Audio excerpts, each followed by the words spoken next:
one of the pioneers in prefabricated modular housing, much lower carbon in the construction. We've got some major announcements here today. Welcome back to Moose and Loose. My name's David. Today, Mark Carney, once again at his Edmonton retreat. It has become public knowledge that there is no pipelines on the list of major projects. Not a surprise. Considering is Alberta, I can only guess how Albertans are going to take that. He also gives a speech where he essentially is laughing during talking about this crisis in Canada, completely tone deaf, detached from reality. Mr. Rich Banker doesn't have a clue of public optics. He also confirms something I've been beating the drum of here for a while. Let's jump into this. Got this one here. Bank of Canada just changed its website motto. This is funny. We are Canada's central bank. We work to preserve the value of money by keeping inflation low and stable, 2.8%. And what is it now? More than a bank, we are the Central Bank of Canada.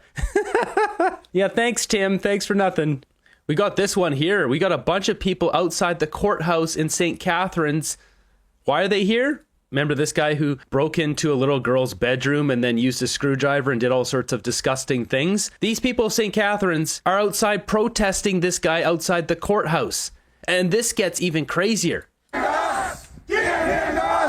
So I can't play any more of that, but they keep chanting this here, which you can see on the screen, and then give him to us, give him to us. This is, wow, Canadian citizens standing up for what we should be doing in this country, and that's locking away scum like this guy. This guy should never see the light of day ever again. He's disgusting. This is a monster. Elected judges, accountable judges. Average Joe and Joanne are getting sick and tired of this garbage. That is what this is. The people have had enough of the crime in this country. Moving ahead, we've got this clip here from Ryan Jasperson radio show. Listen to what Mark Carney says here. I've been beating this drum for a while now. There's people in the comments saying that I was wrong. Same thing with back when I said Mark Carney heavily invested in America. People said I was wrong. Turns out Mark Carney has 91% of his investments in America. Check this out. Well, look, we're very focused on what we're calling climate competitiveness. In other words, making sure that whether it's Canadian oil and gas, whether it's Canadian automakers, whether it's Canadian electricity, Canadian artificial intelligence,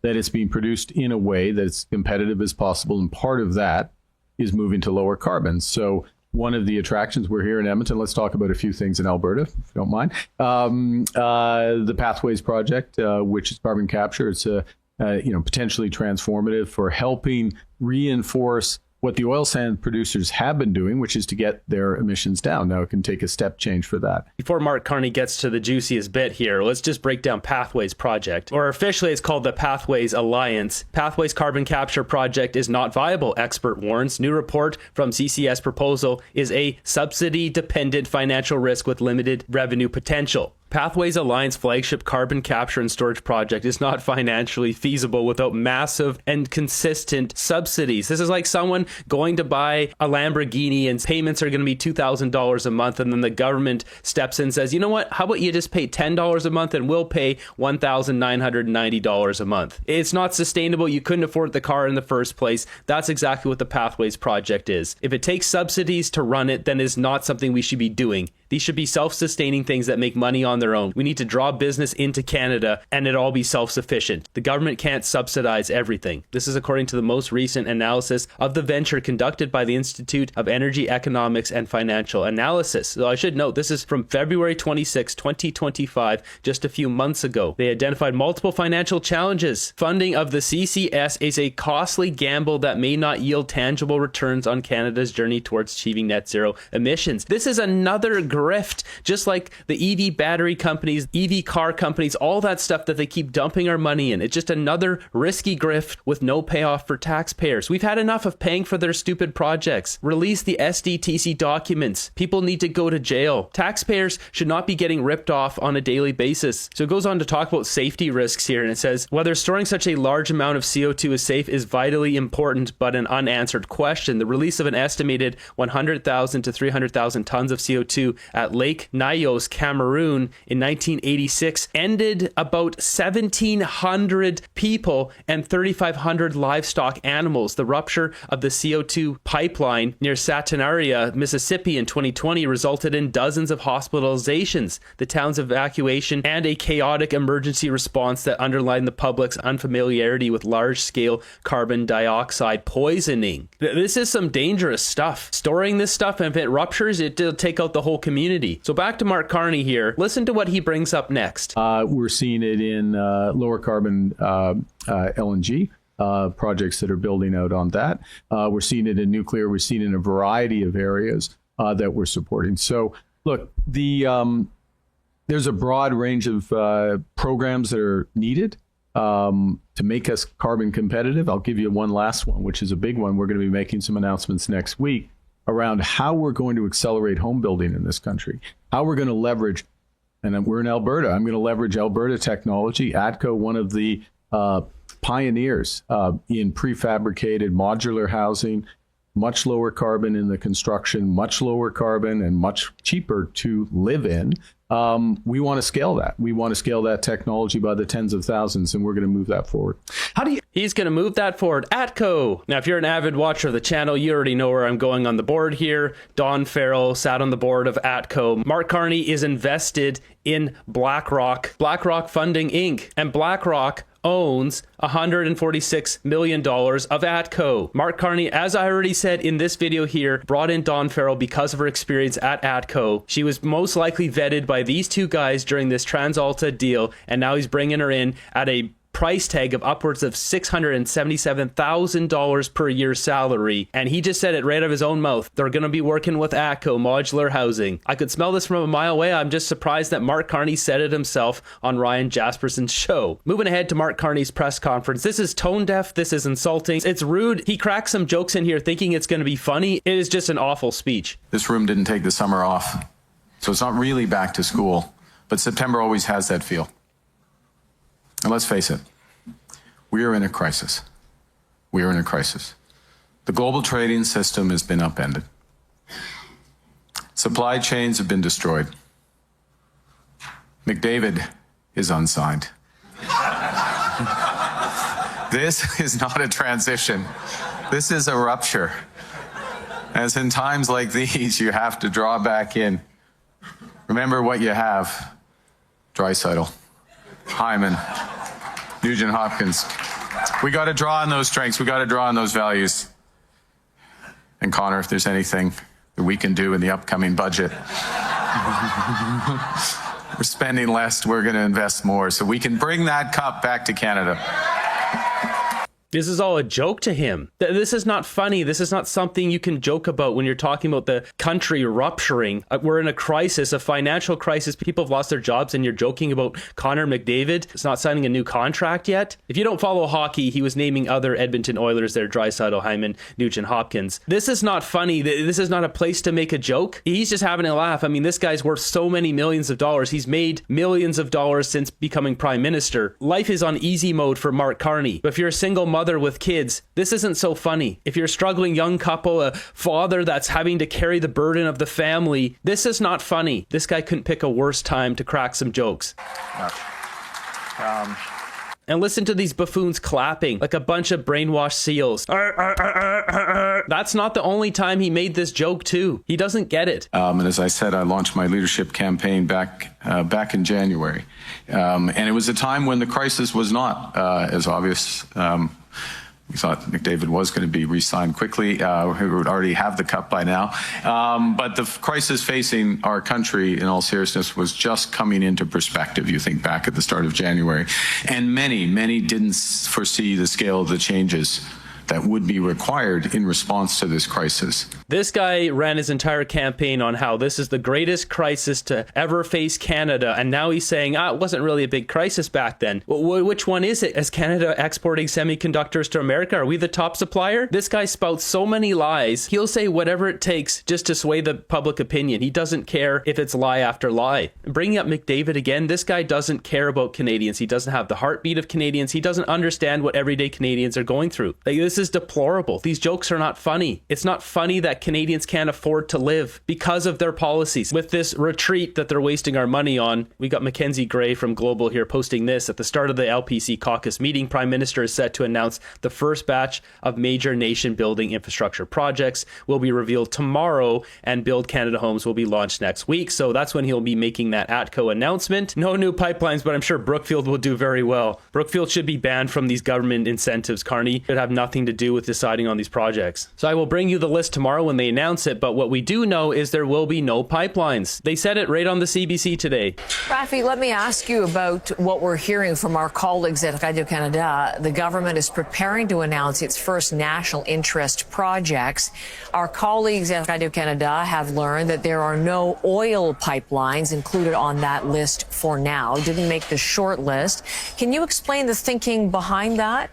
Yeah, interesting timing as they gather here in Alberta, right? But evidently there is no proponent for the project. So Liberal sources told Radio-Canada, well, if nobody's sticking their hand up to build the thing, we can't approve it right now. They're insisting. This is ridiculous. They know what they're doing. They made it so no one would want to invest in Canada. Now they're saying no one wants to invest here in pipelines, so I guess we won't do one. Yeah, you guys made it so no one wants to invest here. Though that this is, temporary. An oil pipeline could make its way onto the list in the future. So could a gas pipeline, for instance. And no doubt Carney will be having words with Alberta Premier Danielle Smith about this decision. They're set to meet later this evening. Smith, of course, is a huge proponent of pipelines. She's been asking the Liberals to get rid of Bill C-69, which is their environmental impact assessment legislation, which she says nixes the chances of any pipeline ever being built. The two leaders will meet at 5:30 Mountain Time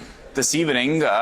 They don't have any public availability scheduled after that meeting, so it will be at least one sleep until we hear from how that meeting went down and what they spoke about. This is a disgrace. They're causing financial ruin in our country on purpose. The countries of the world who wish they had oil and gas would be producing it because that's what makes countries rich. Energy. Instead, they want to do the Pathways Project, which will very likely go broke, will require incentives to even run it. Why not you just plant some trees instead of having this big CO2 toxic cloud being stored away that could potentially wipe out an entire town? We knew it from day one. Our country isn't governed by serious people. Oh, they're serious. They're serious about making money for themselves. They're not serious about taking care of us, though. Carney stalling squarely in the pockets of the Liberals. We got Brian Lilly posting this. This will be hugely detrimental for national unity. I don't really think the people in Eastern and Central Canada understand what is happening in the West. I'm a born and raised Albertan boy. While I live among the many nutcases here in British Columbia, this is huge news in Alberta. No pipeline on the list for national projects. You're going to see the Alberta separatist movement flare up even more now. Why would any private sector company go to the trouble of proposing a new pipeline when the former Liberal government has passed at least 3 laws prohibiting new pipelines, capping emissions, and limiting access to deep water for market exports? This Liberal government may appear to be less hostile towards fossil fuel, but no private sector companies is going to risk millions of dollars to try to obtain approval for a pipeline given the laws that are on the book. This sums it up. There's no way that they're going to even try to get a pipeline out to Prince Rupert when there's a deep water tanker ban, emissions cap. There's just no way. They'll just go to America where they'll make more money. Next up, we got Melanie Joly. She was speaking at some event here, and she's coming out swinging here with her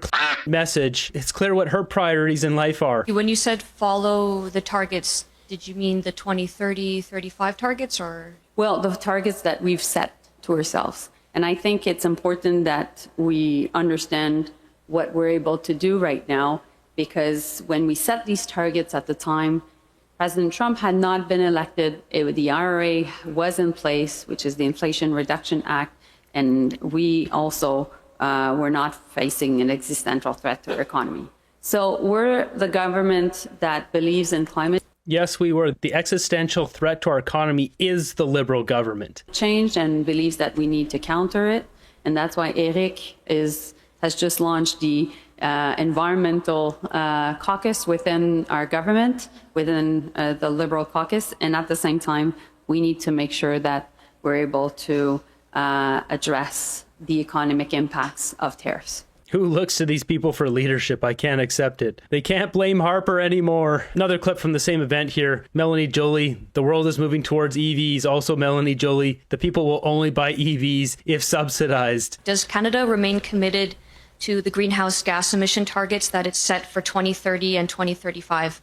We want to make sure that we find ways to support the objective and, of course, to be net zero by 2050. The goal for 2026 was to have 20% of all electric vehicles being sold in Canada to be EVs. And at the end of last year, we were at 19%. What happened is we decided to not follow up with our own subsidies back in the spring. And by Canada having not offering subsidies, the percentage of electric vehicles being sold in Canada right now is at around 8%. We want to build more EVs in Canada because we know the world is going there. So rather than scrapping the entire EV mandates, rather than like the Conservative wants us to do, which is to let go all our objectives to counter impacts of climate change, we need to make sure we're doing both. Those companies have gone bankrupt. The Conservatives had nothing to do with that. She doesn't know how to take a hint. I mean, I've got them up on the board here. All the yellow ones here have updates. $500 million to GM Ingersoll, pause production, laying off 1,200 workers. $295 million Ford EV, $1.8 billion EV plant scrapped. $100 million Line Electric, bankrupt. $15 billion EV Honda, on hold for 2 years due to no EV demand. Stellantis EV, $5 billion, pause Dodge Charger EV, pause $1.3 billion Compass EV. $7 billion for Northvolt EV, bankrupt. Halted after Northvolt Sweden went bankrupt. North American branch on the brink of bankruptcy. So we can update this one. This is officially bankrupt now. $20 billion Volkswagen canceled ID7 electric sedan Canadian production. This is not the utopia they think it is, yet they still push it. And on the left side here, you can see all the different things they've implemented in Canada to get here. They're so desperate to force this down our throats. Canadians are barfing it back up and saying, nope, not swallowing that. Mark Carney so desperately wants the value in his Stripe shares to explode. With all that talk of Melanie Jolie and all that, we've got global warming linked to consumption of sugary drinks, ice cream, in new research. This is getting pretty desperate, guys. So this article just goes on to say, with there being more warm weather, more people are eating more ice cream and drinking more sugary drinks, thus it'll lead to obesity. Like, come on. Just so desperate. We got Mario posting this one, which I can't read on the channel, but you can read it on the screen if you'd like. This is the state of Canada when you're finding, this kind of stuff.